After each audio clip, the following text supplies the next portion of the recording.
at that point. And it was more about, am I being true to myself and what I'm bringing forth in my art? And that was a big shift for me. Yes. Oh my gosh. I'm really enjoying hearing that. Being a fellow recovering good girl myself, Yeah. I totally get the quest for perfection. And gosh, at one point during my schooling, I was paid for my A's. So talk about carrying shit into your adulthood. Like I carried that into my career and basically, banked on the fact that I was going to get paid only if I was perfect. Oh my gosh. Think about that. That's right. Yeah. It's like, wow. You talk about self-sabotaging mindset. So yes. And I really get what you're saying about needing to embrace all of those parts of ourselves that helps with a lot of things, but to feel whole and okay just as we are and not needing that outside approval. It's pretty, you and I maybe are talking about it like it's nothing, but it sounds like you also spent kind of a lifetime getting to the point of over it.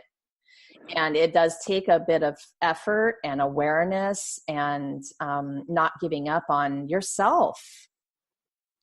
That's right. And kind of going deeper into this idea of art as my teacher. In London, as I mentioned, we were encouraged to think about ideas and concepts and really speaking from deep within our own natures. At least that's how I took it. And, in this particular art school, Central St. Martin's, it's pretty cutting edge. And I was in class all day with 18 and 19 and 20-year-olds, and I was 37 to 40 during that time. So I was really thrown back into, what it feels like to be young and have everything out in front of you.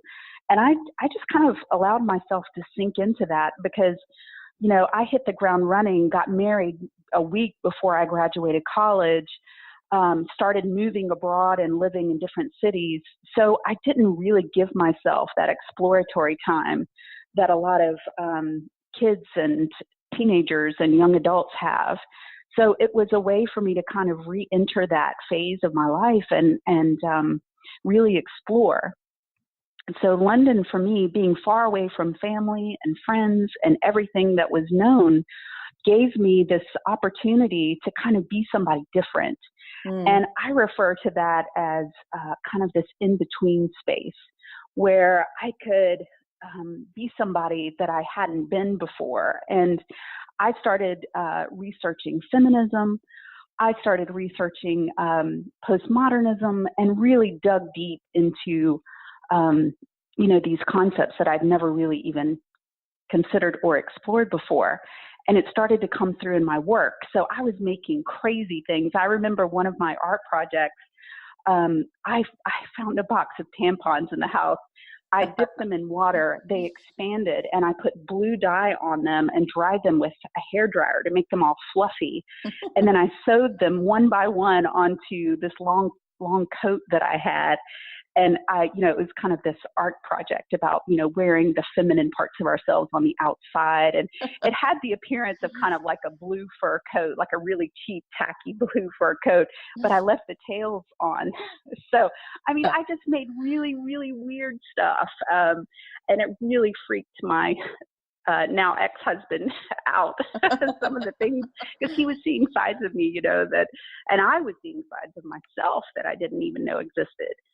So, it was just this kind of crazy time. And it aligned perfectly with, that age 37 to 38, where we start to really question, who we are, what we've done, where we've committed our time.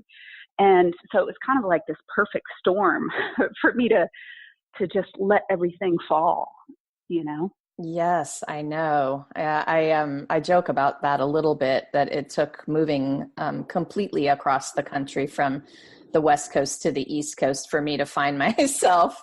I had to move, as far away as possible from my family and all the things I had known. And, that was a huge adventure. And that's funny. You are making me realize that was a part of what made it possible for me too. I love that. I'm getting this total awesome visual of your blue tampon coat now. Yeah. So tell me a little bit about your, I don't think that visual is going to leave me today either. That's interesting. I don't think I have a picture of that on my website. I'll have to put that up at some point. Yes, please. You're going to have to now. So I know that things shifted for you over time. And so my question about that is, when did your art shift toward, or your mission shift toward helping people with their self-expression? Like, and I really, it's just like two questions in one, but I want to understand how you're helping people get over the fear that gets in the way of their creativity. Well, I will say this, after my personal kind of explosion or reemergence, whatever you want to call it, subsided, my life settled, and I ended up back in the South where I grew up, very close to family. And I almost had to rework those bonds to make them current, because I had been through so much personally. There was sort of a mismatch with the way that I grew up and what I had experienced. So I had to come back and kind of heal those relationships with my family first. And that was hard. I mean, if you can face that, you can face pretty much anything. Mm. So I had to heal those relationships. And I find myself now in a place where, I feel like I've done a pretty good job balancing the different sides of myself. And that has come by balancing my childhood, which was very traditional and safe, with this other side of me that's had all these other experiences. And so by bringing myself into balance, I feel like I'm better prepared to help heal others. Sometimes I feel like, we rush to try to help other people when we haven't even done the work ourselves.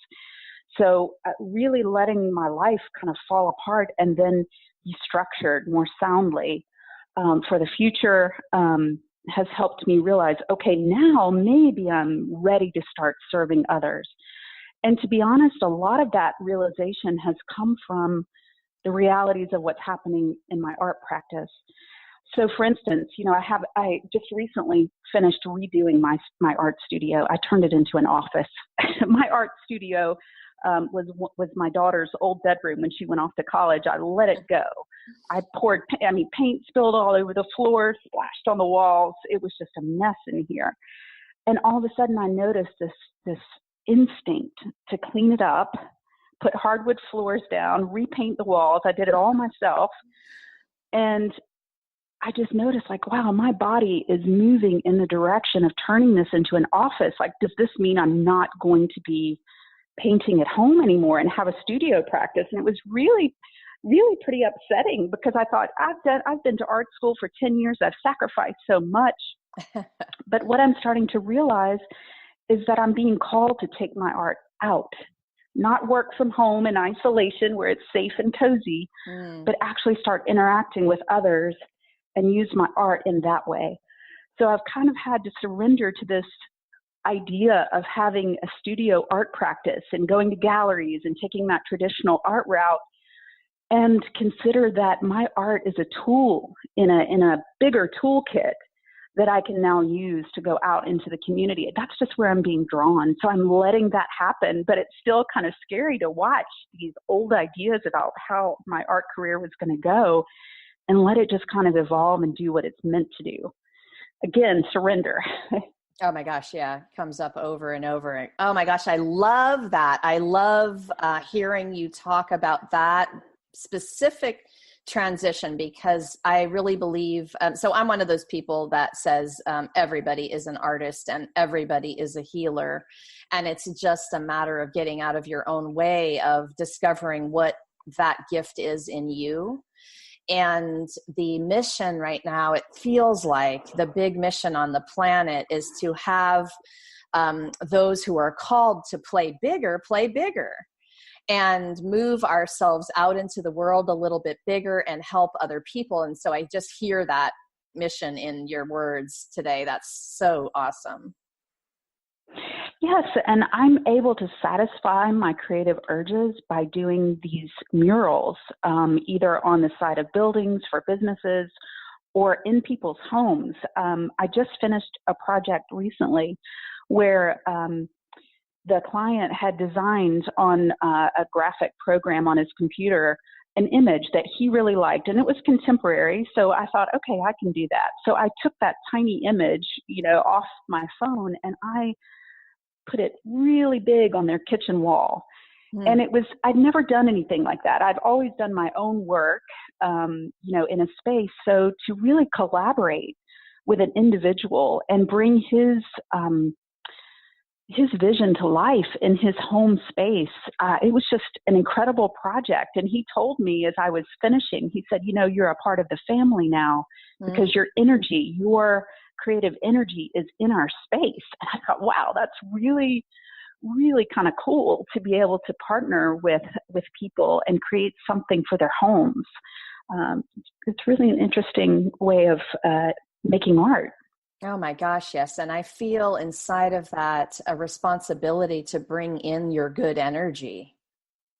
So like you're not going to just go into somebody's home and do something half-assed, or when you're tired, or when you're this or that. Like, what an honor to be part of somebody's family and have that responsibility of bringing all of you and, from where you were to where you are now, and the energy that you're, beaming out into the world. That's awesome. What a great story.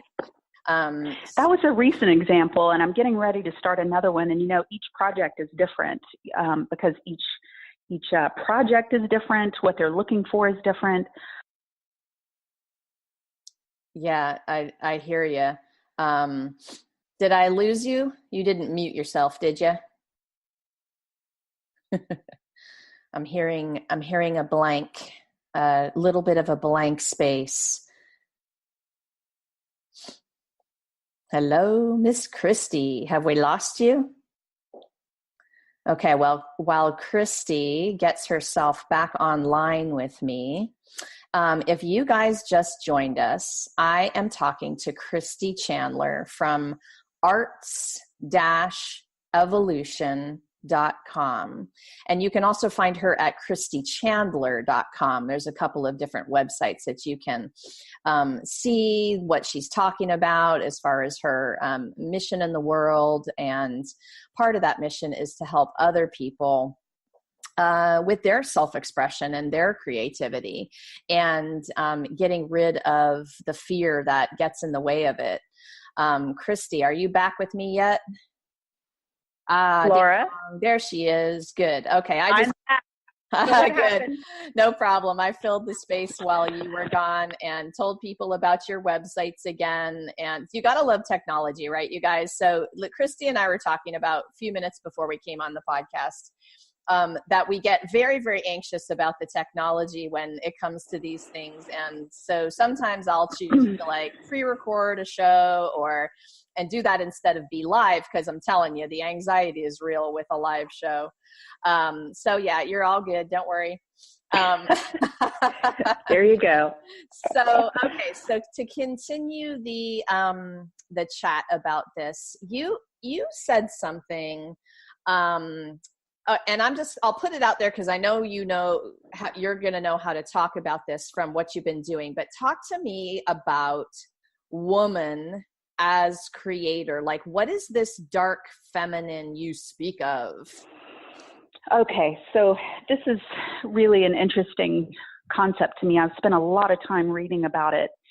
I think it's so interesting to me because when I was younger, I wanted to be a boy. I just saw the way that my dad and my brother related, and I knew that being a girl, I was treated differently. It was a totally different kind of relationship. And it took me a long time to feel comfortable in my skin being female. So I have to mention one of my favorite books. It's Maureen Murdoch, and it's called The Heroine's Journey. And basically, she felt that the hero's journey, I think it was Joseph Campbell, the hero's journey didn't really address the woman's journey. So she wrote this book that talks about the different steps of the woman's journey as a heroine. And her first step was talking about there's a shift from